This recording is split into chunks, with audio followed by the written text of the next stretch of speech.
Bienvenidos a todos a Noticit sobre COVID-19. Actualizaciones sobre la pandemia es el tema que nos toca hoy y nos acompaña el profesor doctor Tomás Mateo Valmelli. Bueno, voy a dar una breve referencia de su perfil. Él es profesor doctor de la Facultad de Ciencias Médicas de la Universidad Nacional de Asunción. Es docente de posgrado de Pediatría Médica y de Oncomatología, jefe de servicio de infectología del Departamento de Hematología del Hospital de Clínicas. Bueno, damos la bienvenida al profesor doctor Tomás Mateo Valmelli, quien nos va a dar un pantallazo sobre toda esta situación que estamos conviviendo hoy día sobre la pandemia. Bienvenido, doctor. Buenas tardes, Claudia. A través de tu persona les saludo al consejo directivo de tan prestigioso club y a todos sus asociados. Agradezco esta posibilidad de poder comunicarme con ustedes y poder tener una charla amena y informarles de las últimas actualizaciones del COVID-19 a nivel mundial y a nivel nacional. Espero que sea de ayuda para todos y que sea una charla iterativa donde al final de la misma vamos a tener preguntas y respuestas. Voy a procurar hacer un pequeño resumen del comportamiento de la epidemia a nivel mundial, a nivel regional y a nivel nacional, cuáles son las manifestaciones clínicas de la enfermedad, cómo es su manera de transmisión, cuáles son sus maneras de manifestarse entre los sintomáticos, presintomáticos, la enfermedad grave y la enfermedad que conlleva a situaciones más extremas como ser el manejo de pacientes en terapia intensiva, cuáles son los nuevos adelantos en relación a tratamientos y finalmente poder ver cómo es el comportamiento de las pandemias a lo largo de la historia. Agradezco nuevamente a todos los que están compartiendo con nosotros esta charla y espero que sea de beneficio para todos. Muchas gracias. Hemos visto que este virus, que es un virus silente, porque se va instalando socialmente, comunitariamente, sin hacer mucho ruido, es un virus astuto porque sabe a quién vulnerar, porque impacta directamente en el sistema inmune y es un virus traicionero, porque cuando uno confía o desconfía de él, ahí da el golpe severo.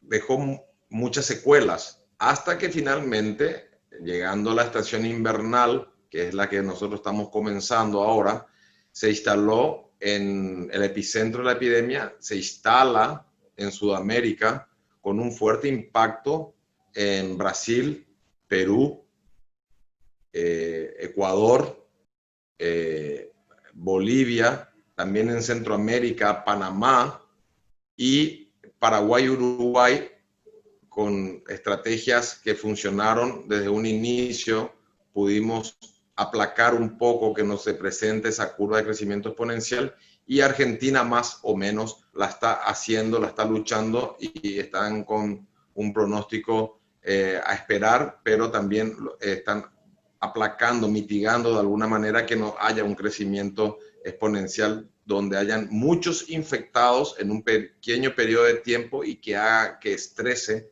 o colapse el sistema sanitario. ¿Por qué en ciertas regiones de Sudamérica impactó antes de tiempo y tan severamente? Y bueno, Santiago tiene aeropuertos internacionales que conectan con todo el mundo, igual Lima, Panamá también, San Pablo igualmente. San Pablo es una ciudad cosmopolita, ahí tiene mucha migración de gente de Europa y del Asia y de Estados Unidos. Lo mismo pasa en Panamá, que es un centro aeroportuario de punto de partida hacia el norte de América, hacia el Caribe y hacia Europa y Asia. Lo mismo pasa con Lima y con Santiago. En Ecuador se presentó una migración importante de ecuatorianos que trabajaban en España y en plena pandemia decidieron regresar y las autoridades sanitarias no tuvieron la perspectiva de producir una cuarentena sanitaria obligatoria para evitar justamente la diseminación. Y bueno, hemos visto lo que ha ocurrido en los meses de mayo y junio en estos países.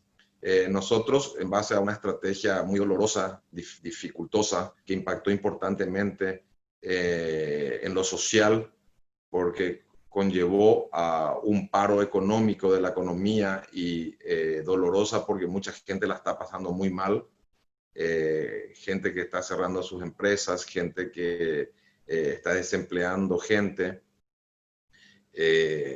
Todos estamos muy encerrados en la casa, la convivencia dentro del núcleo familiar ha cambiado, ha tenido otros matices, los niños no están yendo al colegio, hay que preocuparse de su educación, educación escolar, digo. Y bueno, todo esto conllevó a unos cambios importantes donde podemos decir que estamos en una nueva normalidad. Esta nueva normalidad, probablemente si nosotros nos ceñimos estrictamente por las normativas sanitarias, que son medidas medievales, son medidas que se hacían en el siglo XIII, en el siglo XIV, ya con la peste negra, por la Yersinia, donde el distanciamiento social, evitar la aglomeración de gente, evitar la interacción entre las personas para romper esa cadena epidemiológica de este virus que es de transmisión respiratoria,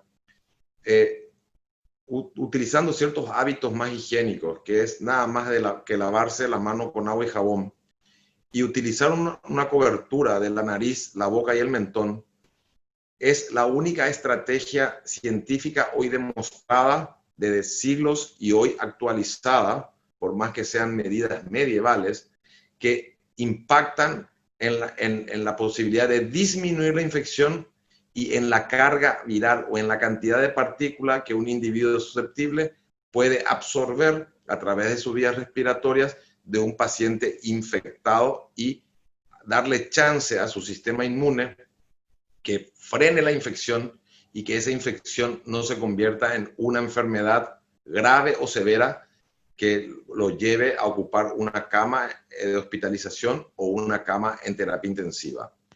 La transmisión del virus, obviamente es un virus invernal, es un virus de transmisión respiratoria, es un virus pesado, su transmisión al hablar, toser o estornudar no alcanza más de 1,5 metros.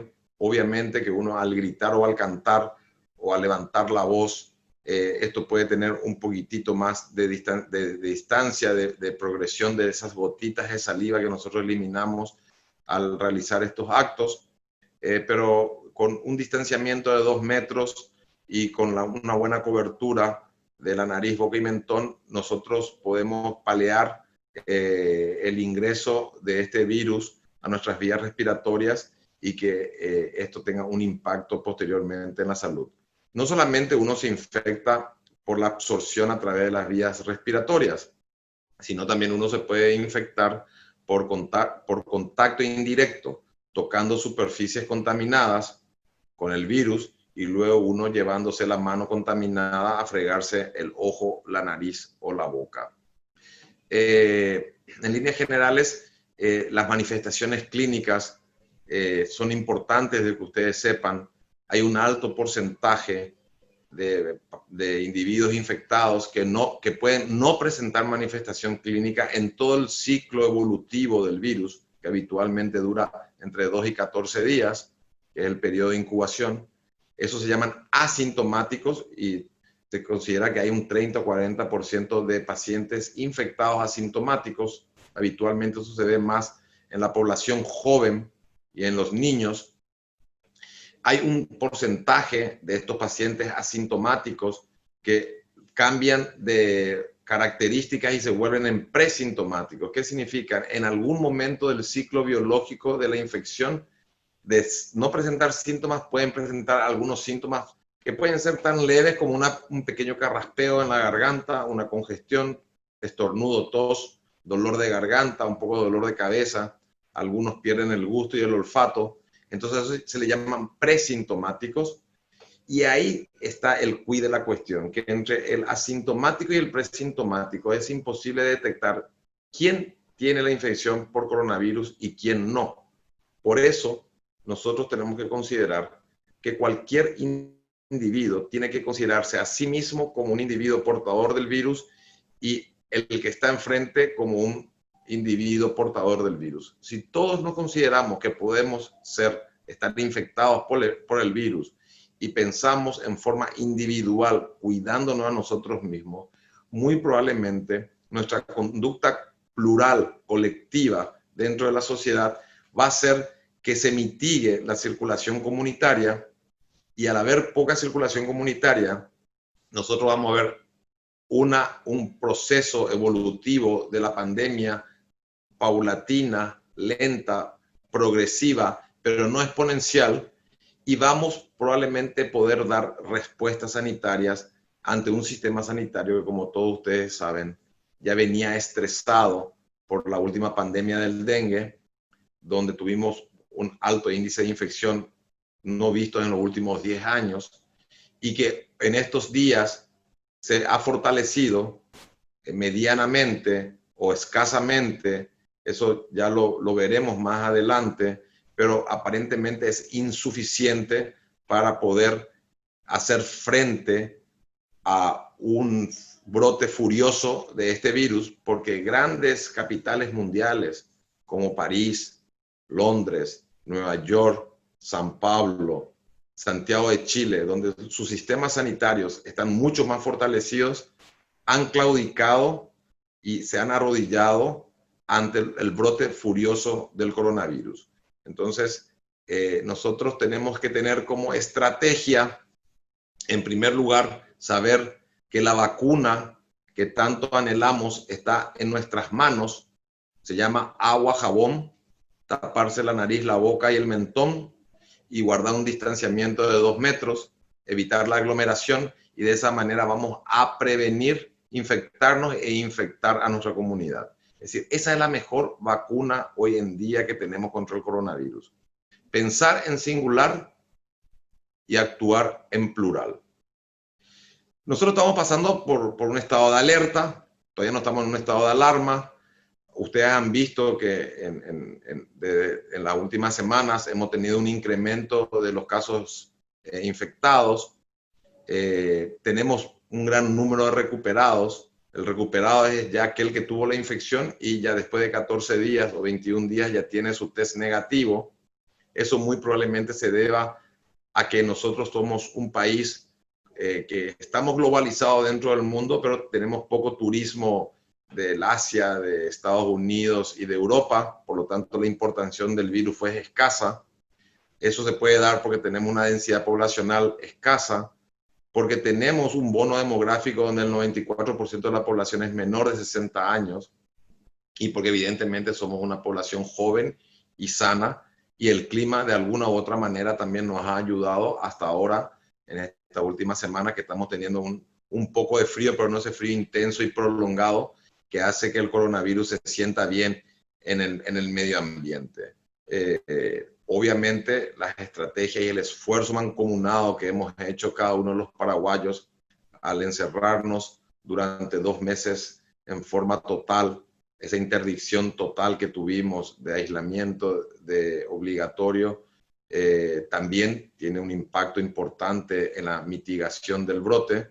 Y luego fuimos pasando por las diferentes fases donde ustedes pudieron notar que el número de infectados que antes eran en un alto porcentaje en los albergados que venían de zonas rojas, en la fase 1 era una relación de 90% de los infectados se encontraban dentro de los albergues comunitarios sanitarios y un 10% en la comunidad. Ya cuando pasamos a la fase 2 con mayor flexibilidad, ese número se fue equiparando entre 60% de los infectados albergados y un 40% ya en la comunidad.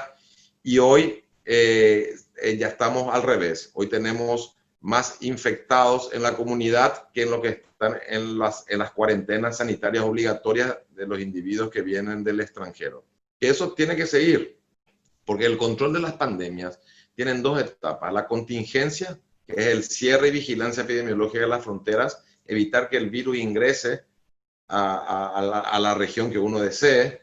Y la otra es, una que ingresó y ya hay circulación comunitaria, hay que hacer la mitigación. La mitigación es encontrar al individuo infectado, hacer la trazabilidad de sus contactos y aislarle a él y a sus contactos hasta que termine el ciclo biológico del virus, de manera que no tenga esto una transmisión dentro de la sociedad o la comunidad en forma intensa y se presenten un gran número de enfermos que hagan que colapse el sistema sanitario.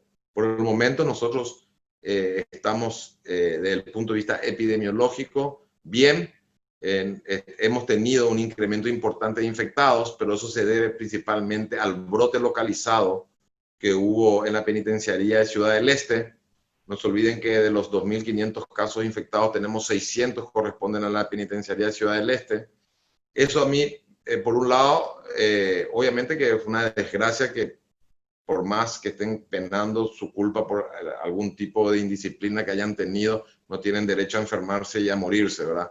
Pero me pone tranquilo que de 600 casos detectados dentro de la penitenciaría, ninguno de ellos enfermó en forma severa o grave que requirió una hospitalización o una terapia intensiva, lo que implica, haciendo una lógica razonable, inmediatista, sin mucho sustento científico, que por algún motivo el impacto del virus dentro de la penitenciaría, que fue un brote localizado, que es lo más fidedigno que nosotros tenemos para objetivar la realidad, porque ahí sí se le hizo estudio a casi todos los internos, el virus sigue teniendo una carga viral, la infección sigue siendo de una carga viral relativamente compensada por el sistema inmune. Porque si de 600 individuos infectados, nosotros llevamos a la relación mundial que el 20% de ellos tendrían que tener cuadros graves, tendremos que tener 120 pacientes internados de esos 600 y un 5% de los 120, que serían 60, tendrían que estar en terapia intensiva. Pero esa lógica universal que ocurrió en Italia, en España, en Inglaterra, en Nueva York, no se está presentando acá. Y muy probablemente no se está presentando acá porque, insisto, somos una población joven, relativamente sana, tenemos poca importación viral, la circulación comunitaria no fue intensa. ¿Qué significa eso? Que un individuo se está infectando de uno, no que un individuo se está infectando de 5 o 6 individuos que lo rodean en simultáneo y cada uno de esos 6 le está aportando una fracción de carga viral. Y obviamente el sistema inmune está sosteniendo el proceso infeccioso y no llegan a enfermarse en forma severa o grave, requiriendo una atención especial en un nosocomio. La estrategia tiene que seguir tiene que seguir siendo esta. Como yo siempre digo, yo siempre hago una pirámide, ¿verdad? Digo que la base de la pirámide somos nosotros, los ciudadanos, donde nosotros tenemos que, con nuestra nueva normalidad de vivir, regiéndonos estrictamente por las normativas sanitarias del distanciamiento social, evitar las aglomeraciones en cualquier parte, protegiéndonos y lavándonos las manos. El 80% del éxito del control del brote epidémico, pandémico, o que el impacto no sea tan severo, va a estar dentro de esa base piramidal que somos nosotros los ciudadanos. Luego hay un segundo renglón que yo quiero hacer un énfasis especial, que son para aquellas personas vulnerables por enfermedades crónicas o individuos mayores de 65, 70 años, donde el impacto puede ser más severo, tienen que tener una conciencia de una cuarentena voluntaria o ser más cuidadosos en sus hábitos para evitar infectarse y enfermarse. El tercer eslabón de la pirámide, ahí sí entran las autoridades sanitarias, donde ellos tienen que hacer que la ciudadanía en su conjunto, que está agotada, está cansada, está estresada. Yo entiendo, porque yo también me siento así como un ciudadano, tiene que hacer que las autoridades que resguarden la seguridad de los ciudadanos salgan y controlen los fines de semana, en ese momento que todos queremos respirar aire fresco y ver un poco el sol e intentar socializar, que se resguarde con educación y se evite las aglomeraciones como la que vimos el fin de semana en la Costanera o en la Feria de la Frutilla en Areguá, y vemos también en otros centros de aglomeraciones, donde sí necesitamos la presencia de las autoridades que resguardan la seguridad ciudadana. Cuando estábamos todos encerrados, eso es una controversia, al inicio de la pandemia, teníamos gente que nos cuidaban en la calle y no había nadie en la calle. Hoy, que estamos mucho más flexibilizados, con mayor interacción en las calles, en las instituciones públicas y privadas, en los comercios, hoy tenemos ese ausentismo que tiene que volver a regir en forma no estricta, pero sí persuasiva, y educando a la gente para evitar justamente que haya una gran transmisión. Es decir, y el último eslabón de la pirámide, que es el cuarto, es seguir con la cuarentena sanitaria obligatoria de cualquier connacional o extranjero que habite en Paraguay que quiera ingresar al territorio, tiene que hacer su cuarentena sanitaria obligatoria hasta cumplir los 14 días y salir de su cuarentena con un testeo negativo. Las autoridades tienen que seguir aumentando el número de testeos para poder identificar en forma precoz al individuo infectado y a sus contactos, de manera a evitar la transmisión del virus a nivel social. Hoy en día tenemos poco sobre posibilidades terapéuticas. Se han ensayado muchos estudios están evolucionando. Nada tiene un sustento científico muy estricto porque el tiempo es muy corto, son 6 meses de pandemia. Entonces es muy difícil llegar a conclusiones científicas en 6 meses, cuando habitualmente llevan años llegar a estas conclusiones, pero se ha intentado mucho con remedios, medicamentos que de alguna manera evitan la fijación del virus a ciertos receptores que nosotros tenemos en ciertos órganos como el pulmón, el riñón, el hígado y el intestino, que son los anticuerpos monoclonales. Se ha intentado paliar las consecuencias del coronavirus en su forma severa con medicamentos que inhiben aquellas moléculas que liberamos nosotros, que es cuando se produce esa tormenta inflamatoria inmunológica. Tenemos un arsenal de antibióticos para aquellos casos que hayan sobreinfección bacteriana, pero lo que más se está acercando a una acción inmediata y con buenos resultados, por más que son anecdóticos, todavía no hay trabajos bien realizados con un rigor científico, con características idénticas, con grupos de prueba y grupos donde se indica esto, es la donación, la transfusión de plasma, ¿verdad? Entonces también quiero aprovechar esta oportunidad para incentivar a aquellos individuos que ya tuvieron coronavirus y están recuperados del coronavirus.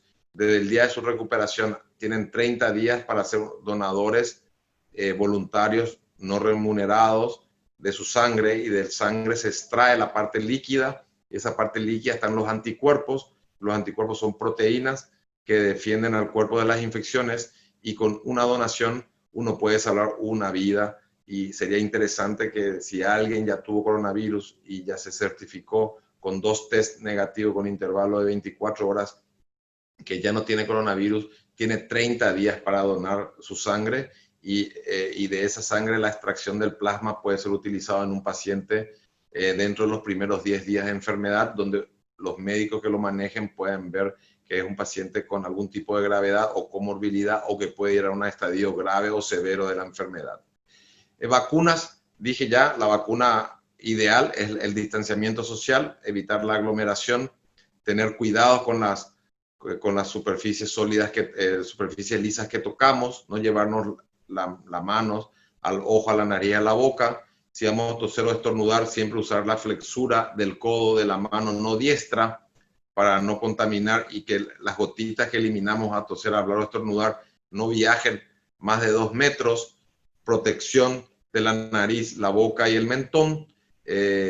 Si al terminar la jornada laboral, si es posible, limpiar todo aquello que hemos tocado con algún tipo de solución alcohólica o lavandina para inactivar el virus. El virus es muy sensible al jabón, al alcohol, a la lavandina. Y obviamente se están haciendo grandes esfuerzos a nivel mundial para obtener una vacuna que sea, en primer lugar, segura, y en segundo lugar, que sea inmunogénica, que sea efectiva para el coronavirus. Las pandemias no se terminan en un mes, ni en dos, ni en tres. Habitualmente duran años o meses. Esta tiene todas las características que se va a prolongar por más de un año. La última pandemia que tuvimos fue la del 2009 por influenza y duró un año, 4 meses. Esta, por las características del virus, por el impacto que tuvo en la población mundial, probablemente dure mucho más tiempo. Por lo tanto, hay que seguir teniendo fe que muy probablemente para el próximo invierno del hemisferio norte salga una vacuna donde sea efectiva, y eso haga que el próximo brote que haya en el invierno del hemisferio norte no sea tan intenso para que nosotros no recibamos esa resaca del brote en el hemisferio norte en forma tan intensa para el año que viene. En pocas palabras, solamente quiero darle fuerzas. Estamos bien desde el punto de vista epidemiológico, desde el punto de vista sanitario estamos bien. Yo solamente quiero referirme a la parte sanitaria. Quiero decirles que toda pandemia en lo largo de la historia de la época del Imperio Romano y Greco tuvo un inicio, tuvo un desarrollo y tuvo un fin. Significa que esta pandemia va a tener un fin, pero se tienen que dar una de estas tres condiciones: o que aparezca un medicamento que inhiba la acción del virus, cosa que aún no la tenemos, o que aparezca una vacuna que sea altamente efectiva para prevenir la infección del virus, que todavía no la tenemos. Hay muchas escuelas, las de Oxford y la de Harvard, que están próximas, las alemanas y la israelita también, pero todavía no la tenemos. Y o que el 50 o 60% de la población mundial se infecte, se sensibilice, y entonces ahí va a haber una desaceleración de la transmisión, y esta pandemia muy probablemente va a quedar en la historia como una de las pandemias que ocasionó la mayor crisis sanitaria de la historia de la humanidad, y como consecuencia una mayor crisis económica, y acentuó el desequilibrio social que ya había en el planeta. Esto no todo es negativo. Yo creo que este virus nos está enseñando a que nosotros seamos más humanos, seamos más solidarios, volvamos a rever nuestra escala de valores. Creo que está haciendo posible que nosotros podamos volver al cajón de los recuerdos y volvamos a desenterrar todas aquellas cosas en relación al contacto y a la colaboración con nuestros seres, con nuestros próximos, a ayudar. Y creo que también van a haber cambios a nivel mundial en las prioridades que tienes. Una de ellas, y la principal, tiene que ser la salud, la salud física y la salud mental. Y creo que nosotros estamos yendo por buen camino. Tenemos que pasar el mes de julio y agosto. Yo creo que van a seguir creciendo el número de infectados, y esperemos que no crezcan el número de enfermos y de decesos. Hoy tenemos 40 pacientes internados en salas comunes, tenemos 4 pacientes en terapia intensiva, tenemos 19 víctimas que lamentar, y esperemos que esto no siga en incremento, y eso va a depender de cada uno de nosotros y de todos a la vez. Entonces, quiero insistir, no estamos en un estado de alarma, estamos en un estado de alerta, y va a depender en gran medida de la conciencia, la inteligencia y del actuar ciudadano en su conjunto, que en forma mancomunada con las autoridades sanitarias, donde debemos apoyar, llevar este buque al mejor puerto y con el menor número de víctimas que lamentar. Creo que hice un pequeño resumen de la situación global de la pandemia, y estoy abierto a consultas del auditorio. Excelente, doctor. Bueno, yo tengo ya algunas consultas acá para hacerlas. Me preguntan, ¿qué conocimiento tiene referente al contagio a través de la natación? Hijo, una pregunta muy buena, sabía que me iban a hacer esa pregunta, ¿verdad? El virus puede permanecer en las aguas. Las piscinas y las piletas de todo el mundo han sido clausuradas en los momentos de gran transmisión comunitaria. Yo creo que hoy tenemos que evitar todo aquello que no sea esencial. Como hay muchas cosas que desconocemos del comportamiento del virus por su poca estancia entre nosotros, ¿verdad? Tiene 6 meses. Estoy hablando del 31 de diciembre al 2 de julio. Tiene 6 meses entre nosotros. Hay muchas cosas que los científicos todavía no pueden discernir bien, que muy probablemente al final de la pandemia las conclusiones van a ser diferentes a nuestra realidad actual. A lo mejor vamos a ver que no era tan mortal como se pensaba al principio. Después muy probablemente vamos a ver que la vulnerabilidad de aquel individuo infectado por coronavirus es igual al infectado por otro tipo de virus. Hoy yo aconsejo que todo aquello que podamos evitar que no ocasione un trastorno en la salud físico-mental de un individuo, dejemos para más adelante para ver cómo se van desarrollando el comportamiento biológico de este virus en las diferentes circunstancias, ¿verdad? Entonces, hoy en día yo creo que sí puede haber transmisión del virus a través del agua. De hecho, hay transmisión, se ha visto también que hay transmisión en el líquido amniótico de los fetos con madres infectadas, se ha detectado el virus y en otras secreciones. Entonces, yo considero que mientras no tengamos estudios más científicos certificados que certifiquen la libre actuación en estos medios, yo preferiría ser un poco más cautos en liberar este tipo de actividades. Bueno, doctor, yendo a otra actividad, por ejemplo, actividades físicas como zumba, salsa, aeróbica, esas actividades que también son grupales, ¿se podría activar alguna o no conviene realmente? Yo creo que no es el momento, ¿verdad? El momento, ahora estamos en un momento estamos pasando el peor momento nosotros del brote. Se están incrementando la circulación comunitaria, como dije. Antes los infectados estaban en los albergues en cuarentena. Hoy el mayor número de infectados están en la comunidad. Estamos entrando en la etapa invernal, donde de por sí hay mayor transmisión del virus porque la gente nos aglomeramos más en los lugares cerrados. Uno al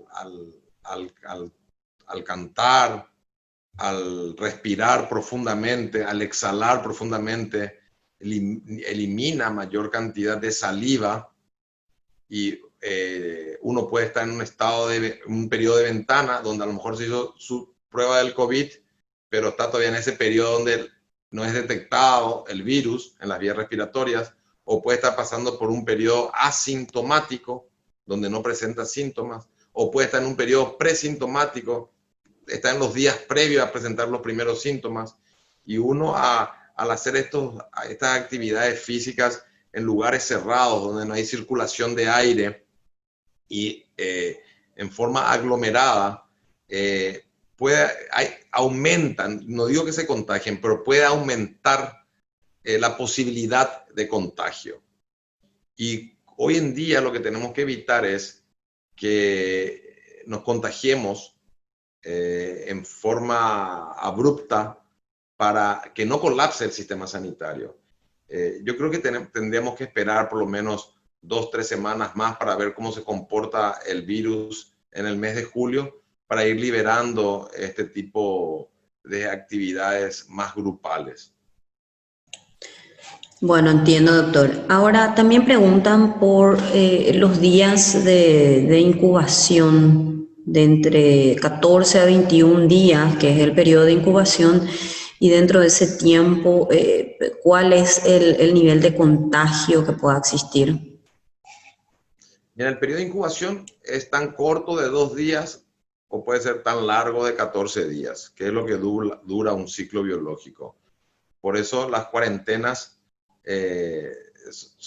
cuarentenas se llaman porque en el siglo XIV con la peste bubónica se hacía 40 días de aislamiento porque la Yersinia, que es el responsable de esa pandemia, vivía 40 días, ¿verdad? En este caso sabemos que vive aproximadamente entre 12, 14 días el virus. Entonces, realmente son 14 días nomás. Es el periodo de incubación. Obviamente, aquel paciente con mayor número de síntomas, que tenga más congestión, más tos, más estornudo, que tenga fiebre o que tenga una neumonía o una enfermedad grave, es un mayor propagador del virus, más contagiador del virus. Aquel individuo que tiene muy pocos síntomas o está asintomático, deja suponer que la carga viral es baja y no se va a convertir en un super propagador ni en un gran contagiador. Pero sí puede contagiar siempre y cuando no se guarde las medidas estrictas. Hoy se define como un contacto estrecho aquel que comparte más de 25 minutos con un individuo infectado a una distancia menor de 1,5 metros y sin equipo de protección de nariz, boca y mentón. Por lo tanto, obviamente, la respuesta sería que en los primeros días de contraer la infección es menor la posibilidad de eliminar gran cantidad de virus que en los últimos días de haber transcurrido el ciclo biológico del virus. Y también aquel individuo sintomático o con síntomas graves es un mayor eliminador del virus que aquel individuo asintomático o con síntomas leves. Bueno, doctor, otra consulta también sobre el uso del alcohol. Solo el alcohol del 70% es efectivo, dice. Y sobre también otro punto, tomar ibuprofeno al iniciar los síntomas, antes de tener los resultados, ¿tiene alguna contraindicación? Inicialmente, en China, en los meses de febrero, ellos sacaron muchos estudios. Imagínate, hasta 1950 los conocimientos médicos se duplicaban cada 50 años. Es decir, que si los médicos sabían 50 cosas, después de 50 años recién sabían otras 50 cosas más nuevas, es decir, 100 cosas. Hoy en día los conocimientos médicos se duplican cada 73 días. Las publicaciones médicas salen como agua. Entonces hay que tener mucho cuidado lo que uno lee y la interpretación. Los chinos sacaron muchos trabajos en el mes de febrero y marzo donde ellos contraindicaban el uso de ibuprofeno. Eso posteriormente, en el transcurso de la epidemia, se vio que no era cierto, ¿verdad? Yo creo que el ibuprofeno se puede utilizar siempre y cuando sea medicado por un facultativo, por un médico o por un entendido y observándole al paciente a quien indique, ¿verdad? Eso en relación a la respuesta al ibuprofeno, yo en lo personal utilizo en ciertos casos cuando creo que está bien indicado. Y la primera pregunta era la del ibuprofeno y había otra. Sobre el alcohol, 70%. Si solamente el alcohol al 70% es efectiva. No. El mejor antiséptico que nos resiste el virus es el agua y jabón. Agua y jabón. Obviamente uno no puede andar con un lavabo en el bolsillo y con un jabón en el otro, entonces tiene que usar alcohol al 70%. El alcohol al 70% también puede ser combinado con geles, principalmente en las mujeres, para no dañarle mucho la piel, porque reseca mucho, pero es lo que funciona. Uno no puede ponerse lavandina en la mano porque la lavandina es mucho más irritante y quema más y puede producir una dermatitis de contacto severa. Entonces lo recomendado es agua, jabón o alcohol gel para lubricar un poco la piel y que no se dañe tanto, o una solución de cualquier tipo que tenga alcohol al 70%. Bueno, doctor, también otra consulta que tiene que ver con la aerolización. ¿Qué es eso? Y bueno, también si podría comentarnos un poquitito también si en qué momento es más peligroso el contagio. O sea, a los cuantos días de enfermarse uno, es más peligrosa el contagio. Sí. Las aerolizaciones son, yo ahora, por ejemplo, estoy hablando con ustedes y sin ver estoy eliminando gotitas de saliva que quedan flotando en el aire, ¿sí? Y dentro de esas gotitas de saliva van microbios que se quedan en suspensión en el aire. O pueden caer sobre superficies y contaminarlas. Por ejemplo, yo ahora estoy hablando, estoy a 40 centímetros del Zoom, pero si yo pongo una luz ultravioleta, me voy a fijar que mi pantalla está llena de gotitas de saliva mía que yo no puedo alcanzar a ver a simple vista. Si yo toco mi celular o mi pantalla y luego me friego el ojo, la nariz o la boca, yo estoy introduciendo esa área lisa contaminada que pudo haber sido contaminado por un individuo asintomático que estuvo previamente en ese sitio antes que yo llegue, yo lo toco, lo llevo y me contagio, ¿verdad? Entonces, la aerolización es el tiempo, las gotitas de saliva que nosotros eliminamos al hablar, toser, estornudar o al gritar o al cantar. Obviamente, cuanto más esfuerzo se haga en los tiempos respiratorios, mayor eliminación de saliva y mayor eliminación de microbios dentro de la saliva. Esa aerolización en climas fríos puede persistir por días. Aparentemente con climas más calientes, con altas temperaturas, en el caso del coronavirus, por más que queda aerolizado, se inactiva con altas temperaturas. Es decir, el virus está en el aire, pero con más apaciguado. El virus está con menos fuerza, para que se entienda. Y en relación a la segunda pregunta, vuelvo a insistir que aquel individuo con mayor número de síntomas o con síntomas más graves es mucho más contagiante que aquel individuo que no tiene síntomas leves o muy pocos síntomas. Habitualmente el test se recomienda hacerse entre el tercero y el quinto día de haber comenzado a presentar la sintomatología, porque es el momento que uno tiene mayor cantidad de partículas virales en sus vías respiratorias. Es decir, que podríamos decir que entre el tercero y el quinto día de haber iniciado la sintomatología es el momento de mayor contagiosidad.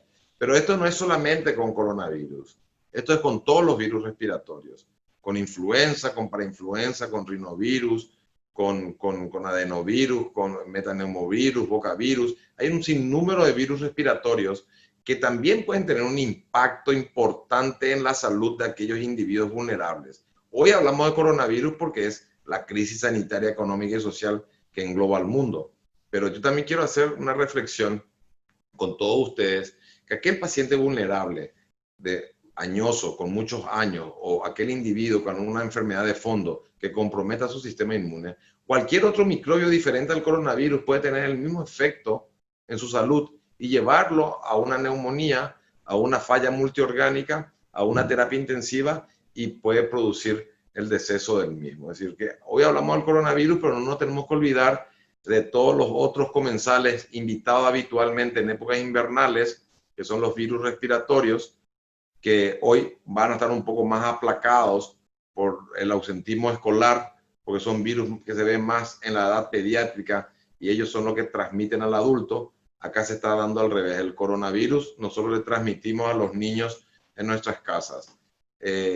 También hoy van a estar invitados a interactuar con el coronavirus en esta época invernal. Por eso insisto que va a ser muy importante que nosotros nos rijamos por la nueva normalidad y que tomemos las medidas sanitarias de prevención como una nueva forma de vida. Bueno, excelente, doctor. Aquí le voy a activar el audio al señor Jorge, que levantó la mano. ¿Quiere hacer una consulta, señor Jorge?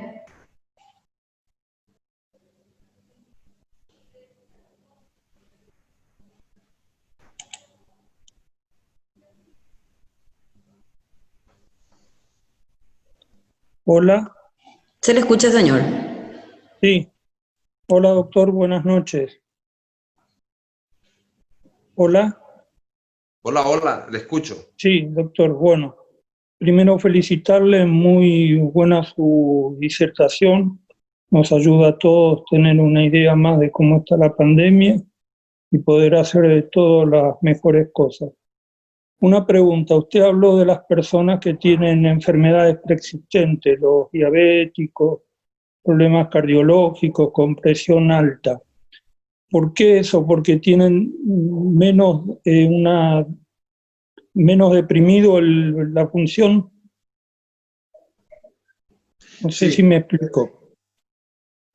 sí, es así mismo, ¿verdad? Este es un virus que produce un efecto sobre el sistema vascular, produce una inflamación de la parte interna de los vasos sanguíneos. Nosotros le llamamos vasculitis y eso predispone a una hipercoagulabilidad de la sangre y eliminación de trombos embólicos, que son coágulos que se desprenden de un coágulo mayor y que pueden ir a tapar arterias de órganos esenciales, como ser el corazón y producen infartos, o como ser los pulmones, producen la embolia pulmonar, o como a nivel renal, producen bloqueos del riñón, del hígado y así sucesivamente. Y eso hace que los diferentes órganos vayan fallando en su funcionamiento y llegamos a lo que nosotros los médicos le llamamos una falla multiorgánica, que es un estadio extremadamente grave en un paciente vulnerable o en un paciente anciano de muy difícil recuperación. Pero sí, aquellos pacientes con enfermedad crónica, por ejemplo los diabéticos, tienen alteraciones en su sistema inmune, también así los pacientes con algún tipo de trastornos endocrinológicos o pacientes que ya nacieron con un tipo de inmunodeficiencia primaria o que en el transcurso de su vida han contraído algún tipo de infección que comprometa su sistema inmune, como son los pacientes infectados por el virus de la inmunodeficiencia humana, o pacientes que tuvieron cáncer o que están con cáncer o están recuperados del cáncer.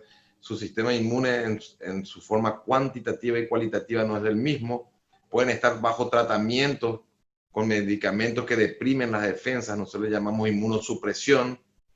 Y hay muchas otras patologías como ser la desnutrición, porque este es un virus que es altamente inteligente, solamente se encarga de la gente vulnerable y en el hemisferio sur tenemos una gran franja de individuos, de seres humanos que viven en una situación privada desde el punto de vista social y económico y hemos visto eso en Brasil. El virus pega mucho más fuerte en aquellos individuos con una situación socioeconómica vulnerable. Entonces, sí, la respuesta es sí. Todo aquel individuo que tenga una comorbilidad o una enfermedad preexistente, eso repercute de alguna u otra manera en el sistema inmune. Pero no solamente en relación a coronavirus, sino en relación a cualquier patología infecciosa e inclusive me animaría a decirte no infecciosa. Sí, y doctor, ¿y las personas que tienen la vacuna contra la influenza o contra los neumococos, ayuda algo en esto para retener este tipo de virus o Sí, no ayuda ayuda mucho. a otra cosa independiente?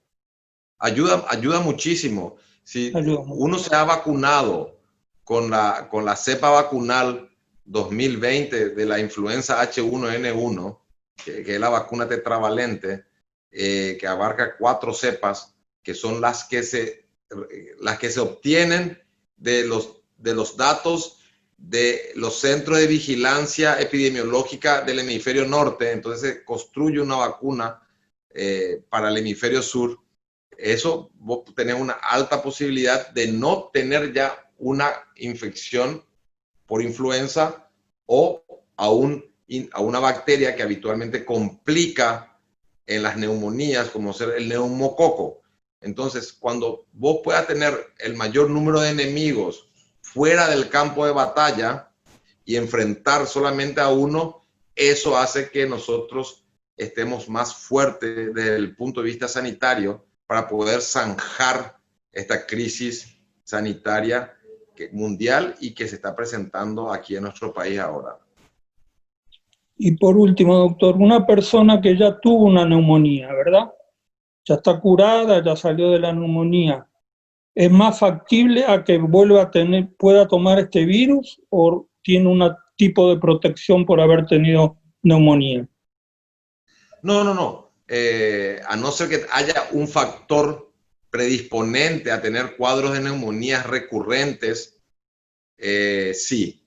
Pero si tuviste una neumonía un año atrás o 5 años atrás y fue una neumonía porque muy probablemente llegaste a un diagnóstico tardío, fuiste descuidado o te expusiste en forma exagerada a un inóculo o a un microbio y no tomaste las medidas a tiempo, pero no tenés un factor que predisponga a que tengas neumonías recurrentes, yo creo que no tenés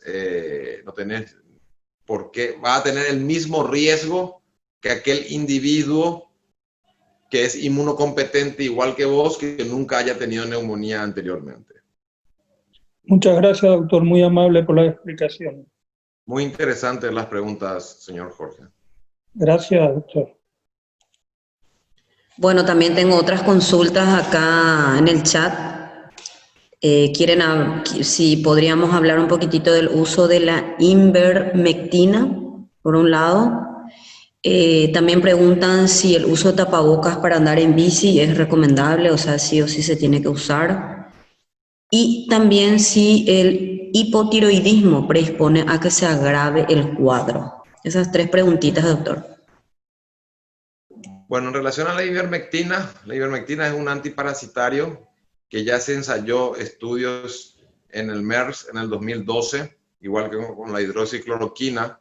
Los resultados fueron muy controversiales porque como en el 2012 en el MERS el brote duró solamente 9 meses, cuando vieron que pudieron limitar en Medio Oriente el brote, dejaron de seguir estudios sobre otras terapéuticas y sobre vacuna, que fue lo que pensó la OMS en esta ocasión. Por eso recién el 11 de marzo ellos llaman a pandemia y anteriormente estuvieron solamente en alerta infectológica o alerta alta infectológica. La ivermectina sí, no hay nada científicamente demostrable de que sea un medicamento que pueda servir, igual que la hidroxicloroquina. En un momento se pensó que inhibían la fijación del virus a ciertos receptores que se encontraban a nivel pulmonar principalmente, pero hoy en día no hay nada científico que sea validero como un tratamiento para combatir las formas severas o graves o de neumonía del SARS-CoV-2. En relación a la bicicleta, es muy difícil hacer deportes de alta intensidad con una máscara facial. Es muy difícil. Uno tiene que estar en condiciones físicas excepcionales. Obviamente hay que intentar andar en bicicleta de a dos con la pareja o solos, no aglomerados, porque en algún momento uno lo que busca más es el impacto. Si uno se acostumbra a estar todo el día con tapabocas, eso tiene un impacto visual sobre la colectividad social. Entonces, obviamente, si uno andando en bicicleta no le va a contagiar a nadie. Es imposible, ¿verdad?, que le contagie a nadie. La respuesta científica es que sí puede andar en bicicleta sin tapaboca. El problema es el post-bicicleta. El post-bicicleta es cuando vos salís a andar en un grupo en bicicleta, el post-bicicleta es parar en algún lugar, en algún semáforo, te reunís, hablás, te olvidas del distanciamiento de 1,5 metros. Es igual que el fútbol amateur. El fútbol amateur también se puede ejecutar, pero ¿qué pasa después del fútbol, el tercer tiempo o antes del fútbol, ¿verdad? Ahí hay siempre aglomeración de gente y se pierde ese estigma de distanciamiento social. Entonces, por eso, la respuesta para el que anda en bicicleta puede andar sin tapaboca. Y ivermectina, bicicleta, ¿y cuál era la tercera, perdón? El hipotiroidismo, si predispone a que se agrave el cuadro. Sí, claro que sí, el hipotiroidismo tiene un déficit cuantitativo y cualitativo a nivel del sistema inmune. Si uno tiene un hipotiroidismo, pero está tratado y está equilibrado sus hormonas tiroideas, no. Pero el hipotiroidismo descontrolado sí tiene un déficit tanto cuantitativo como cualitativo. Como todo, ¿verdad? Uno puede tener diabetes, pero si la diabetes está bien compensada, uno lleva bien su diabetes, es estricto en su dieta, en sus controles de azúcar en sangre y no es que está siempre por encima de los valores normales y descontrolado, ¿verdad? Muy probablemente el impacto de la infección, sea cual fuese, va a ser menor. Lo mismo pasa con el hipotiroidismo y cualquier enfermedad de origen metabólico. Va a depender mucho de cómo se encuentre el individuo en el momento de la infección, no solamente por coronavirus, como insisto, por cualquier tipo de microbios, llámese virus, bacterias, hongos o parásitos. Bueno, excelente. Si alguien más quiere hacer alguna consulta, le activo el audio. Yo ya leí todas las consultas que me pasaron por el chat. Y bueno, también una pregunta que me imagino que mucha gente querrá saber si vamos a retroceder en algún momento o no, porque se mencionó que inclusive los fines de semana se iba a volver a un control y una cuarentena muy estricta. Entonces, por ese lado, ¿cuál es su opinión, doctor? Mira, a mí me gusta ser realistas y yo hago análisis en base a datos objetivables. Eh, si nosotros tenemos un poco crecimiento de los sin nexo como estamos teniendo, que es la circulación comunitaria, y tenemos 40 pacientes internados y hemos preparado 1.200 camas para COVID y tenemos 4 en terapia intensiva y tenemos 111 camas nuevas preparadas para COVID, hoy obviamente el discurso no concuerda con la realidad.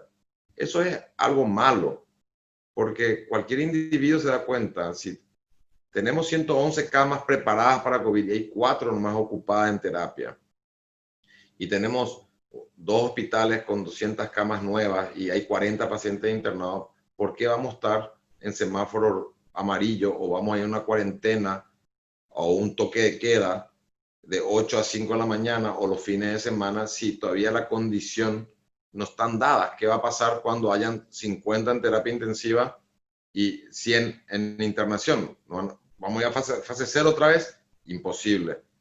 Nadie aguanta, no solamente desde el punto de vista económico y del punto ya del hambre, nadie aguanta. Entonces hay que ser un poco más conscientes cuando en el discurso tiene que compadecer con la realidad. O si no, ¿qué pasa? La comunidad, nosotros, el pueblo, no perdemos la credibilidad y perder la credibilidad trae como consecuencia el relajamiento. Y nosotros hoy no tenemos que estar relajados. Nosotros podíamos estar relajados en marzo, en abril o en mayo, pero ahora no. Este es el momento donde nosotros estamos viendo que está aumentando el número de infectados y se van a ir ocupando nuestras camas. Y nosotros estamos con mucha interacción, hay mucha movilización. Los seres humanos estamos muy conectados ahora porque hay mayor flexibilización y está llegando el invierno. Estamos poniendo todos los sazones a la sopa para que esto en algún momento, sin darnos cuenta, como dije que este virus era silente, astuto y traicionero, y que te saca el calcetín sin tocarte el zapato, pueda darnos una sorpresa y explotarnos la bomba en la cara, como ocurrió en Lombardía, en Madrid, en Barcelona, en Nueva York, en San Pablo, en Santiago, en Lima, y así sucesivamente te puedo decir 1000 un Entonces nosotros estamos en un momento de inflexión. Tenemos que ser estrictos, seguir intentando salir solamente lo esencial de la casa, si en lo posible de la casa al trabajo, del trabajo a la casa, intentar evitar aglomeraciones de personas con más de 5 personas en lugares cerrados, seguir con las medidas higiénicas de lavado de manos frecuente, taparnos la nariz y la boca cuando vamos a estar en contacto en lugares cerrados o en la vía pública o en estamentos públicos o en nuestros trabajos para evitar la gran transmisión del virus. en caso de que seamos asintomáticos o presintomáticos. Y creo que evitando ese distanciamiento que duele mucho, y yo sé que todos queremos darnos un abrazo, pero todavía no es el momento. Más adelante seguro que nos vamos a dar. Creo que ahora son las claves para que nosotros lo antes posible volvamos a salir de esta nueva normalidad y pasemos a nuestra vieja normalidad que a todos nos gustaba mucho más. Bueno, y para ir cerrando también una última preguntita. ¿Una persona que tuvo coronavirus puede volver a contagiarse? No, hasta el momento no es un dato científicamente demostrado. Hoy día no es demostrado. ¿Cuánto tiempo deja inmunidad? No lo sabemos. Tenemos 6 meses de pandemia. El tiempo que deje protección puede ser tan corto de 6 meses, que son los 6 meses que transcurrieron ahora de la pandemia, o tan largo para toda la vida. No lo sabemos. Y tampoco no lo sabemos si este virus, en las próximas oleadas que tenga, en el próximo invierno del norte, tenga o no algún tipo de mutación pequeña, como tiene la influenza estacionaria, que año tras año presenta pequeños cambios en su estructura, que hace que nosotros tengamos brotes estacionales. Y no se olviden que el del año pasado fue intenso. Para el 2 de julio del 2019 teníamos 200 individuos muertos por influenza. 200 por influenza estacionaria H1N1 el año pasado, el 2 de julio. Hoy tenemos 17 o 19 muertos por coronavirus. Eso no es un dato que tenga que hacer que ustedes se relajen o que nosotros nos relajemos. Tiene que ser un dato de satisfacción, de un empuje, de fuerza para seguir haciendo lo que estamos haciendo. Pensar en singular y actuar en plural. Protegete y le proteges a tu comunidad, y esto va a pasar, tarde o temprano esto va a pasar, y tenemos que pasar con el menor daño social, el menor daño económico, que ya es profundo, y que no se sume un daño sanitario importante, porque si no va a ser muy difícil de poder llevar esto adelante, hasta desde el punto de vista psíquico, psicológico, emocional. Bueno, doctor, muchísimas gracias por esta interesante actualización que nos comentó hoy sobre la pandemia. Bueno, yo creo que podemos ir cerrando. Le agradezco en nombre del Club Internacional de Tenis por acompañarnos hoy. Y bueno, espero que podamos ya a futuro tener otra vez otra charla como esta. Sí, muchísimas gracias por las palabras alentadoras, esperanzadoras que nos transmite, y esperemos que esto pase, así como usted mencionó, que nos cuidemos entre todos, y la acción en conjunto yo creo que va a lograr eso. Así que muchísimas gracias a todos los que se conectaron hoy, y nos vemos para la próxima sesión en la siguiente semana, ya con todas las novedades en las redes sociales. Si alguien quiere hacer alguna consulta final, o damos por cerrado ya la charla. Bueno, Claudia, yo también aprovecho a través de tu persona esta invitación. La pasé muy bien. Les mando un abrazo fraternal a todos nuestros amigos que compartieron con nosotros esta hora o hora un poco más de disertación. Y ustedes saben que en mi rol de médico y ciudadano pueden contar conmigo. Yo lo único que estoy intentando hacer es una campaña sanitaria y aportar mis pocos conocimientos, escasos conocimientos, para que por lo menos podamos también nosotros tener una luz de esperanza.